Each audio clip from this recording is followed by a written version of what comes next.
Mesdames et Messieurs les ministres, Excellences, Mesdames et Messieurs, en ma capacité de président du Conseil de paix et de sécurité pour le mois d'octobre 2022, j'ai l'honneur d'ouvrir cette réunion ministérielle du Conseil. Je vous remercie toutes et tous pour votre présence et votre participation.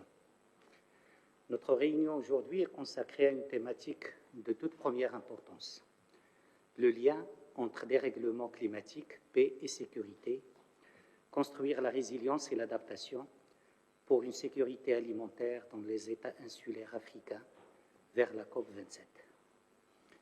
La présidence marocaine a tenu à la programmer à la veille de la COP27 qui se tiendra à Sharm el-Cheikh, en terre africaine.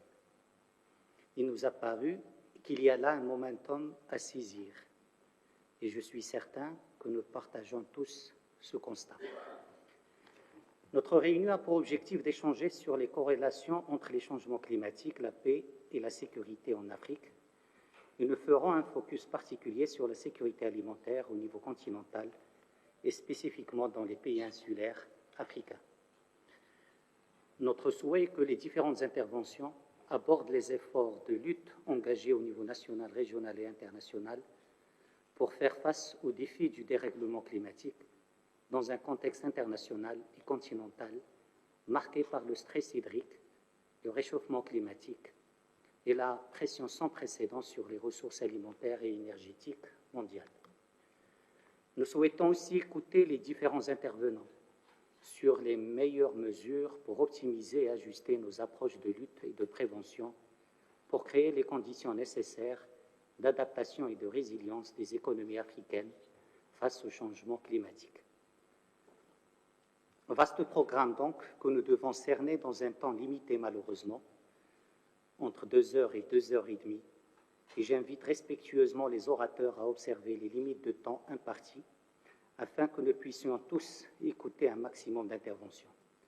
Les orateurs désireux de le faire peuvent faire circuler le texte intégral de leur discours. Je vous souhaite, et je nous souhaite donc plein succès dans nos travaux et déclare ouverte cette réunion.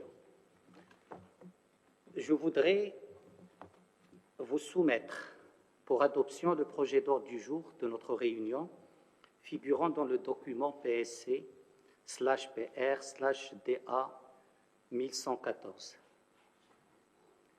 S'il n'y a pas de réaction, je présume que l'ordre du jour est adopté. Et l'on est ainsi décidé, l'ordre du jour est adopté.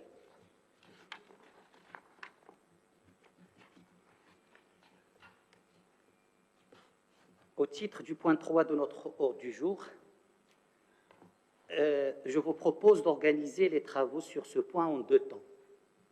Nous allons d'abord aborder le thème dans le cadre d'une séance ouverte, avec la présentation de Monsieur le Commissaire aux affaires politiques, à la paix et à la sécurité, ainsi que des orateurs invités. Et nous passerons ensuite à une configuration séance à huis clos où je donnerai la parole aux honorables représentants des États membres. Si cette séquence, si vous êtes d'accord avec cette séquence, je peux considérer donc qu'on fera la réunion en 2 temps, une séance ouverte et puis une séance à huis clos réservée uniquement aux membres du Conseil de paix et de sécurité. Je ne vois pas d'objection, donc nous allons procéder ainsi. Au titre de la séance ouverte de cette réunion ministérielle, j'ai une liste de 10 orateurs. Et je leur demanderai de s'en tenir au temps imparti à leur intervention. ما تنسوش تابوناو في لاشين يوتيوب وتفعلوا الجرس باش يوصلكم الجديد. ايام 24 عيونكم التي لا تنام.